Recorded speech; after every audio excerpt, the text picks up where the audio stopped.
हरे कृष्णा। आप सभी का स्वागत है मेरी एकेडमी में। तो आज हम पढ़ने जा रहे हैं ये सिविक्स के PYQs। ये PGT और GIC के लिए है, यूथ कॉम्पिटिशन टाइम्स की बुक है। पहले हम इससे पढ़ते हैं, बाद में दूसरी बुक से भी प्रैक्टिस करेंगे, क्योंकि जिसे GIC का एग्ज़ाम आ रहा है तो इसे पढ़ लेते हैं। ठीक है, तो इसमें ये पहले है जो इंट्रोडक्शन होता है, उसके बाद में सिलेबस भी दिया हुआ है, इस पर आप रीड कर सकते हैं। आप लोग चाहें तो ये वाली बुक ज़रूर ले लीजिएगा, अच्छी बुक से बुक है ये, यूथ कॉम्पिटिशन टाइम पे अमेजन फ्लिपकार्ट सब पे मिल रही है, मिल जाएगी। तो शुरू करते हैं थोड़ा पढ़ना। ये पेपर है उत्तर प्रदेश माध्यमिक शिक्षा सेवा चयन बोर्ड प्रयागराज का PGT परीक्षा 2021 का नागरिक शास्त्र का व्याख्या सहित हल प्रश्न पत्र। ये पेपर है 2021 का। इसमें 125 क्वेश्चन रहेंगे। हम देखते हैं कितने क्वेश्चन हम कर पाते हैं। कोशिश करेंगे 50 क्वेश्चन मिनिमम हो जाए हमारे, और ज़्यादा हो जाए तो ज़्यादा से ज़्यादा हम फिर सेकंड पार्ट में कर लेंगे बाकी। तो फर्स्ट क्वेश्चन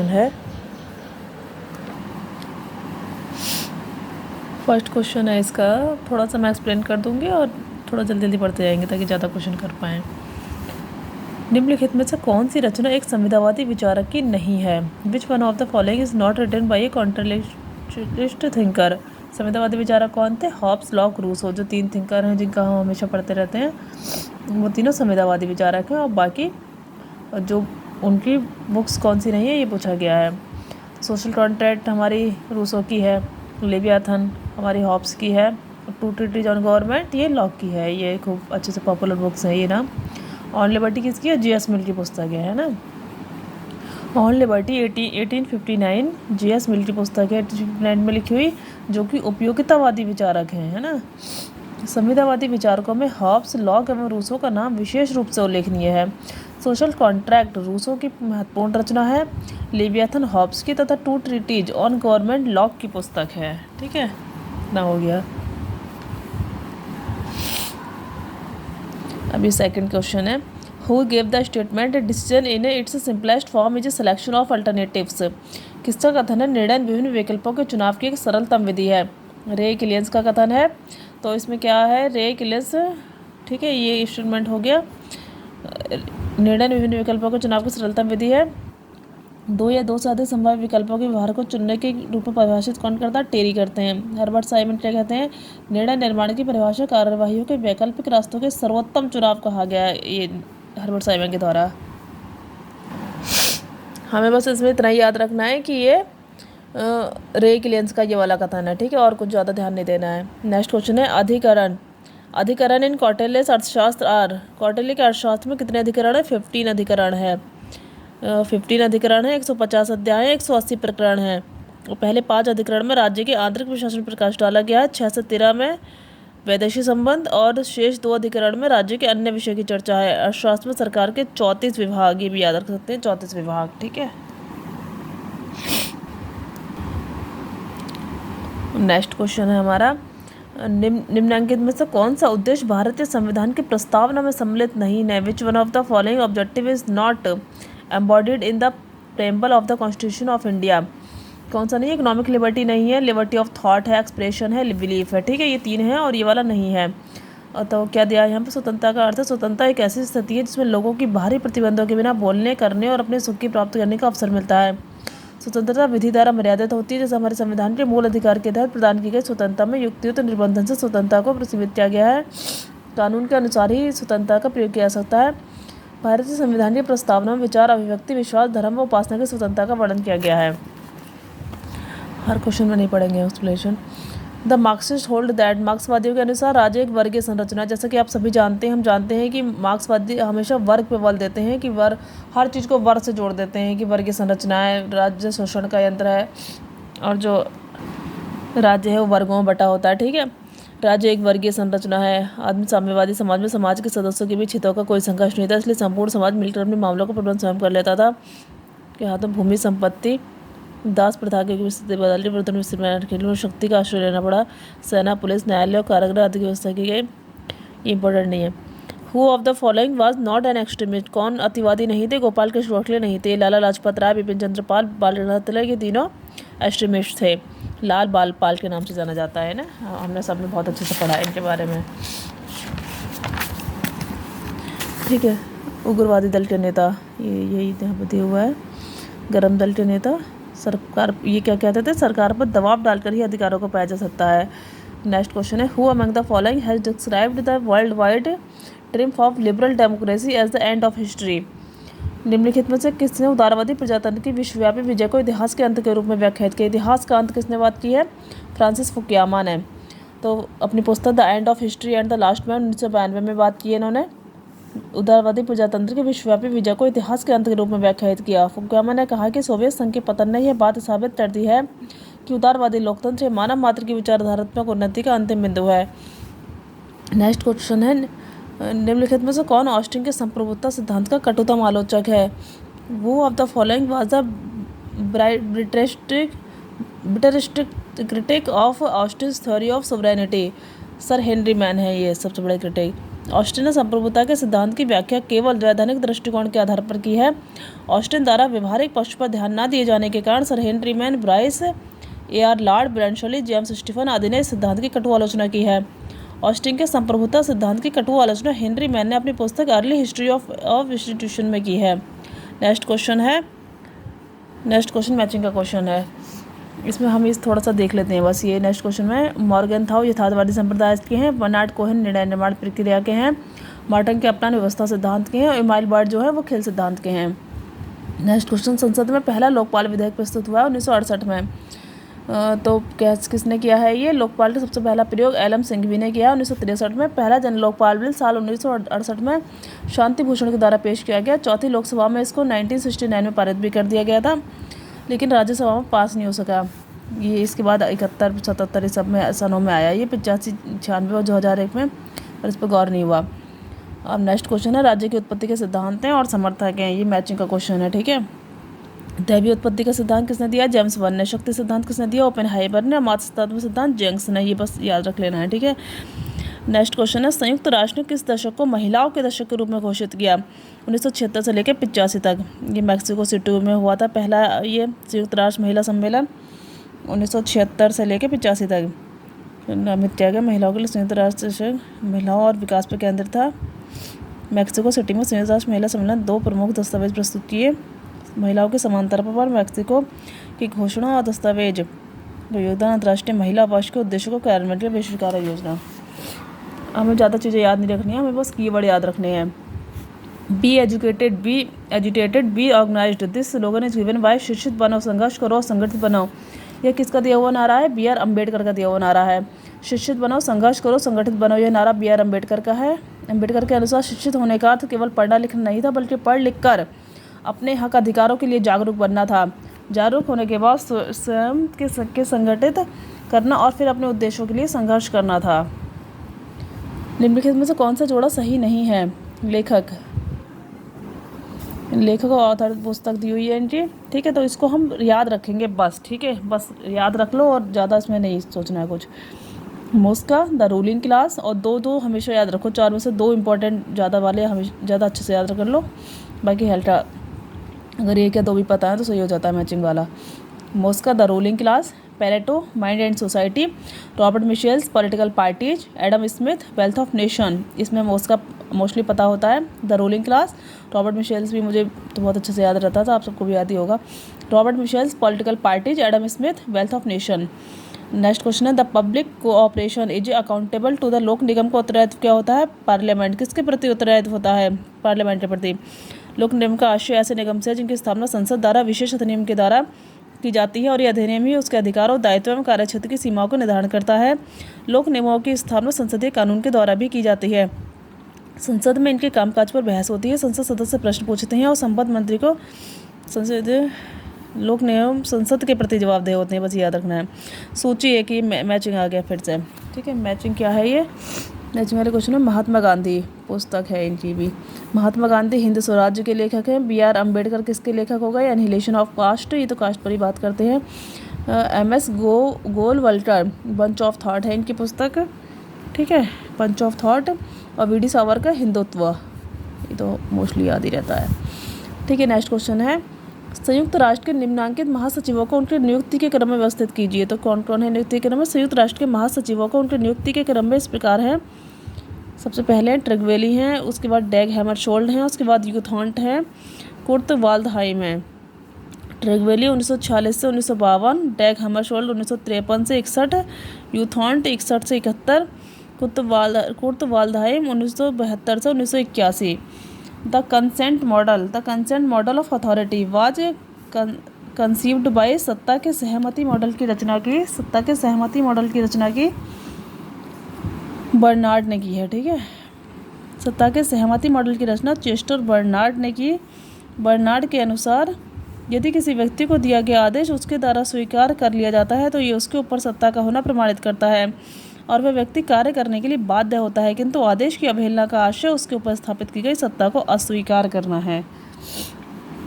19 अगला क्वेश्चन है, who said war is to man what maternity is to women. किसने कहा कि युद्ध पुरुष के लिए वही है जो स्त्री के लिए मातृत्व। मुसोलिनी का कथन है ये लोग ऐसी बातें करते हैं, हिटलर और मुसोलिनी। मैं थोड़ा सा हिंदी इंग्लिश दोनों में इसलिए पढ़ रही हूँ ताकि कुछ स्टेटमेंट ना इंग्लिश में जल्दी इजीली याद रह जाते हैं, इस वजह से। ठीक है, बट मेनली समझेंगे हम हिंदी में ज़्यादा। मुसोलिनी फांसीवाद के मूल प्रणेता है। फांसीवाद का आंग्ल पर्यायवाची फासिज्म इटालियन भाषा के फांसी शब्द से निकला है, जिसका अर्थ इटालियन भाषा में लकड़ियों का बंधा हुआ बोझ व गट्ठर होता है। मुसोलिनी के अनुसार जो लोग विश्व शांति की बात करते हैं वे कायर हैं, क्योंकि विश्व शांति कभी संभव नहीं है। शांति तो एक ऐसा तालाब के समान है, पानी ठहर कर गंदा हो जाता है। बिना युद्ध के कोई मनुष्य, जाति, समाज या राज्य उन्नति नहीं कर सकता। युद्ध नितांत आवश्यक है और मानव जीवन की पूर्णता युद्ध में ही है। इसलिए मुसोलिनी ने कहा कि पुरुष के जीवन में युद्ध वही स्थान है, नारी के जीवन में मातृत्व का है। ये युद्ध को बहुत महत्व देते हैं हिटलर मुसोलिनी दोनों। नेक्स्ट क्वेश्चन है, the 73rd constitutional amendment was passed during the prime ministership of. किस प्रधानमंत्री के कार्यकाल में 73वां संविधान संशोधन विधेयक पारित हुआ है? पीवी नरसिम्हा राव के काल में, ये हमें याद रखना है। ठीक है, 1993 में, 24 अप्रैल 1993। 1992 प्रधानमंत्री पीवी नरसिम्हा राव के कार्यकाल में पारित हुआ। इस संविधान संशोधन अधिनियम के माध्यम से संविधान में एक नया भाग ये 9 जोड़ा गया। उल्लेखनीय है कि एक विधेयक के रूप में इसे 1992 में प्रस्तुत किया गया था, किंतु परिवर्तित होते होते इसमें 1 वर्ष और व्यतीत हो गया। 24 अप्रैल 1993। प्रतिवर्ष भारत में 24 अप्रैल को राष्ट्रीय पंचायत राज दिवस मनाया जाता है। भारत में पहली बार राष्ट्रीय पंचायती राज दिवस 24 अप्रैल 2010 को मनाया गया था, पहली बार 2010 में। नेक्स्ट क्वेश्चन है, the statement the state is an ethical institution which is indispensable for the full moral development of man is attribute to. राज्य एक नैतिक संस्था है जो मनुष्य के पूर्ण नैतिक विकास के लिए अपरिहार्य है। इस वक्तव्य का संबंध किससे है? आइडियलिस्ट और आदर्शवादियों से। राज्य को बहुत महत्व देते हैं आइडियलिस्ट, है ना। राज्य एक नैतिक संस्था है जो मनुष्य के पूर्ण नैतिक विकास के लिए अपरिहार्य है। यह वक्तव्य आदर्शवादियों से संबंधित है। आदर्शवादियों के अनुसार मनुष्य सदाचार संबंधी आदर्शों का पालन करके ही अपने व्यक्तित्व का विकास कर सकता है, और राज्य ऐसी बाह्य परिस्थितियां प्रदान करता है जिसके अंतर्गत रहकर ही सदाचार संबंधी नियमों का पालन किया सकता है। आदर्शवादी सिद्धांत का प्रतिपादन मुख्य रूप से कांट, हीगल, ग्रीन, ब्रेडली, बोसांकी आदि विचारकों द्वारा किया गया है। आदर्शवादी कई अन्य नामों से भी जाना जाता है, जैसे कल्पनावाद, रहस्यवाद, तत्ववाद, रघुष्ठवाद। नेक्स्ट क्वेश्चन है विच of the following is not a device for maintaining balance of power. निम्न में से कौन सा शक्ति संतुलन सिद्धांत स्थापित करने का साधन नहीं है? साधन कौन सा नहीं है? नॉन इंटरवेंशन, ये वाले हैं। अलायंस एंड काउंटर अलायंस, प्रतिमैत्री संधियाँ। नेक्स्ट क्या है? आर्मामेंट एंड डिसआर्मामेंट, है ना। कंपेंशन, क्षतिपूर्ति, ये सब हैं। नॉन इंटरवेंशन नहीं है। हस्तक्षेप तो करना पड़ेगा। शक्ति संतुलन का अभिप्राय है कि विभिन्न राज्यों की शक्ति 2 पक्षों में लगभग समान रूप से बटी रहे। कोई भी एक पक्ष या एक राज्य अन्य राज्यों पर हावी ना रहे, इतना शक्तिशाली ना हो कि वह दूसरों पर हमला करने, उसे दबाने या हराने में समर्थ हो।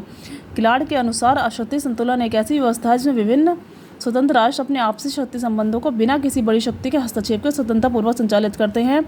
इस प्रकार यह एक विकेंद्रित व्यवस्था है जिसमें शक्ति व नीति निर्णायक इकाइयों के हाथों में ही रहती है। शक्ति संतुलन के अंतर्राष्ट्रीय राजनीति के समीक्षकों के अनुसार 6 साधन हैं जो निम्न हैं: क्षतिपूर्ति, हस्तक्षेप, मध्यवर्ती राज्य, शस्त्रीकरण, मैत्री संधियां, विभाजन एवं शासन। ठीक है, तो नेक्स्ट क्वेश्चन है हमारा, over himself, over his mind and body the individual is supreme. Mill expressed this views in which of the his work. अपने ऊपर, अपने शरीर और मन पर व्यक्ति संप्रभु है। मिल ने अपने यह विचार किस रचना में प्रकट किए हैं? ऑन लिबर्टी में। मिल की पुस्तक ऑन लिबर्टी सबसे महत्वपूर्ण पुस्तक है। ऑन लिबर्टी में क्या है? व्यक्तिगत स्वतंत्रता का समर्थक था, केवल आत्मरक्षा के उद्देश्य से की, किसी अन्य उद्देश्य से नहीं। व्यक्ति की स्वतंत्रता में व्यक्तिगत सामूहिक रूप से हस्तक्षेप करने का अधिकारी हो सकता है। अपने ऊपर शरीर पर व्यक्ति संप्रभु है।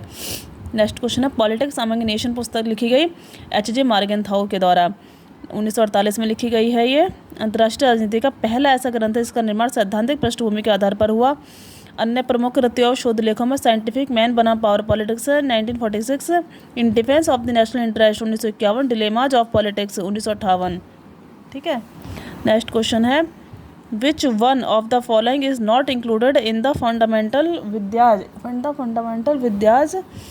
विद्याज एज डिटरमाइंड बाय कौटिल्य? कौन सी विद्या कौटिल्य द्वारा सुनिश्चित मूल विद्याओं में सम्मिलित नहीं है? निरुक्त सम्मिलित नहीं है। ठीक है। अब नेक्स्ट क्वेश्चन है, कौटिल्य ने अर्थशास्त्र में 4 विधाओं का उल्लेख किया है। आन्वीक्षिकी, दर्शन व तर्क, चौवार्क, सांख्य व योग दर्शन का ज्ञात होता है। ये इंपॉर्टेंट इतना नहीं है, बट एक बार हम देख लेते हैं। त्रय, धर्म अधर्म व वेदों का ज्ञान व तथा वर्ण व्यवस्था का ज्ञान। वार्ता, कृषि व व्यापार यानी अर्थव्यवस्था का ज्ञान, यह राज्य का प्राण है। दंड नीति, शासन कला या राजनीति शास्त्र, संप्रभुता का वास दंड में है।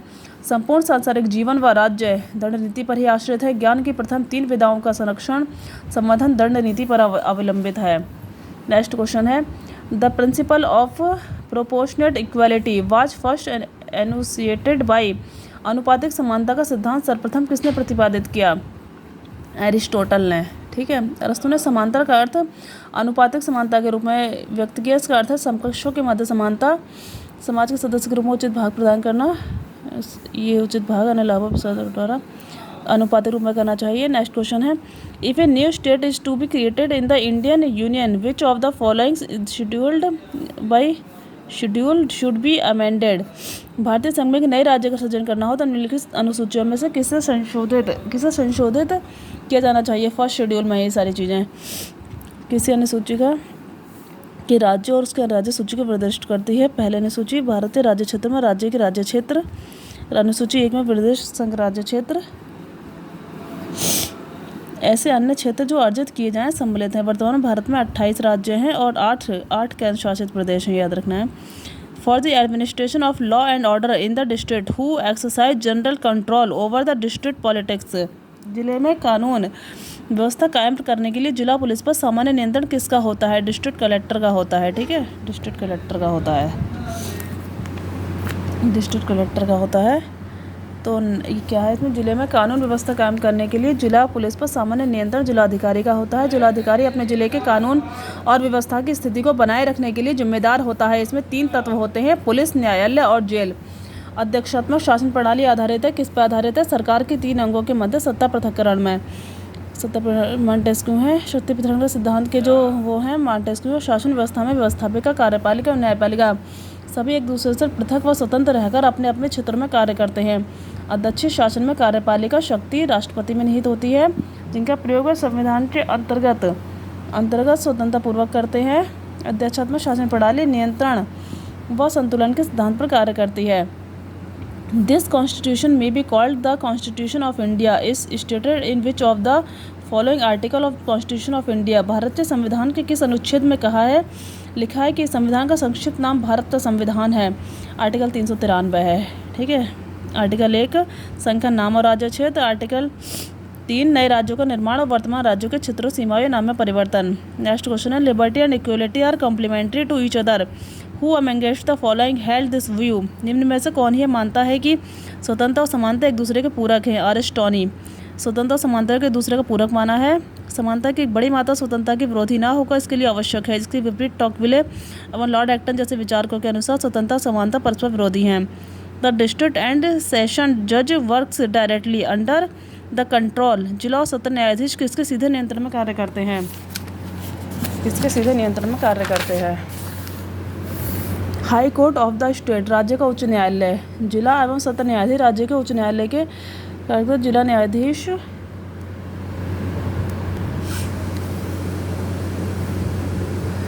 जिला न्यायालय के